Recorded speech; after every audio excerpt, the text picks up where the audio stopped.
Hello বন্ধুরা, কুসুমের রান্নাঘরে সবাইকে স্বাগত। আমার আজকের রেসিপি কলিজা ভুনা। অনেক সময় দেখা যায় যে কলিজা রান্না করবার পরেও খেতে চায় না, কারণ হচ্ছে কলিজার মধ্যে একটা গন্ধ থেকে যায়। কলিজা রান্না করলেও কালচে হয়ে যায়।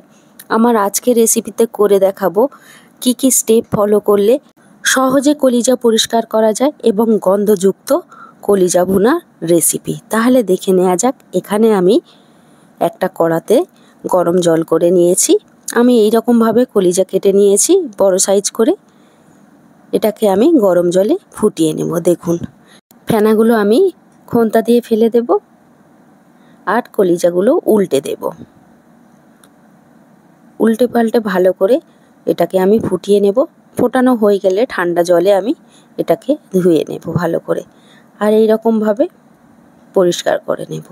দেখেই বুঝতে পারছেন কীরকমভাবে পরিষ্কার করছি।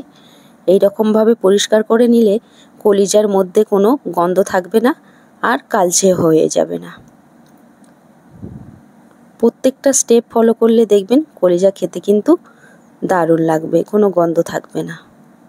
আমি এইভাবে পরিষ্কার করে টুকরো করে কেটে ধুয়ে নিয়েছি। দেখুন, এই রকম পিস করে কেটে নিয়েছি। এখানে আমি কড়া গরম করে নিয়েছি, দিয়ে দেব রিফাইন অয়েল। আপনারা চাইলে সরিষার তেলেও করতে পারবেন। আমি এখানে ফোড়নের জন্য তেজপাতা, দারচিনি, এলাচ আর গোলমরিচ নিয়েছি। এটা তেলের মধ্যে দিয়ে দেব। এটা একটু নেড়ে নেব। যখন এর থেকে সুন্দর একটা গন্ধ বেরোবে তখন পেঁয়াজগুলো দিয়ে দেব। আমি এই রকমভাবে পেঁয়াজ কেটে নিয়েছি। আপনারা চাইলে আপনাদের পছন্দ মতো পেঁয়াজ কেটে নিতে পারেন। তবে দেখবেন রেস্টুরেন্ট বা হোটেলে এই রকমভাবে পেঁয়াজগুলো কেটে নেয় যখন ওরা কলিজা ভুনা করে। পেঁয়াজগুলো একটু লাল লাল করে ভেজে নিতে হবে।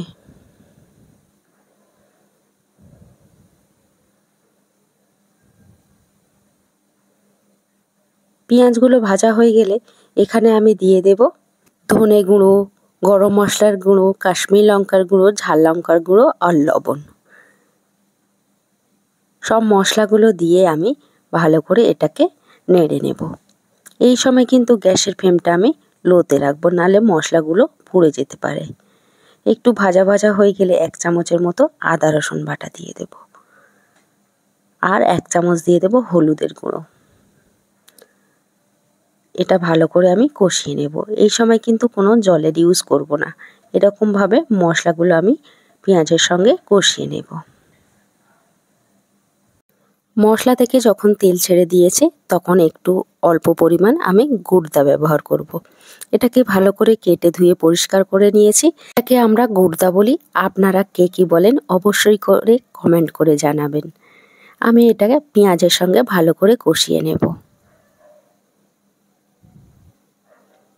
এটা যখন কষানো হয়ে যাবে আমি কলিজাগুলো টুকরো করে কেটে নিয়েছিলাম ওটাকে দিয়ে দেব, দিয়ে ভালো করে কষিয়ে নেব।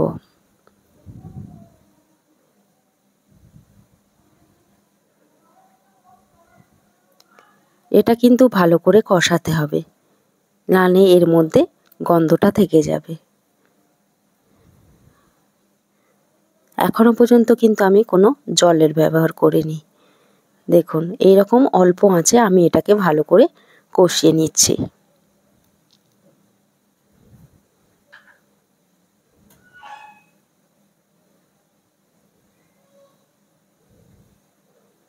গ্যাসের ফ্লেমটা কিন্তু আমি একদম লোতে রেখেছি, হাই হিটে রাখিনি। এরকম অল্প আঁচে দিয়ে ভালো করে কলিজাটাকে কষাতে হবে। অল্প জল দিয়ে আমি কিন্তু 3 থেকে 4 মিনিট ভালো করে কলিজাটাকে কষাতে হবে। আমি জল দিয়ে দেব। জল দিয়ে ভালো করে এটাকে নেড়ে নেব। তারপরে দিয়ে দেব 3টে কাঁচা লঙ্কা, অল্প করে একটু ধনেপাতা কুচি দিয়ে দেব। 3 থেকে 4 মিনিট এটাকে আমি হতে দেব।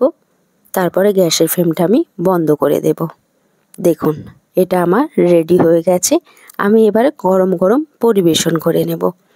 আপনারা কিন্তু প্রত্যেকটা স্টেপ ফলো করলে দেখবেন কলিজা থেকে কোনো গন্ধ আসবে না আর কালারটাও কালো হয়ে যাবে না।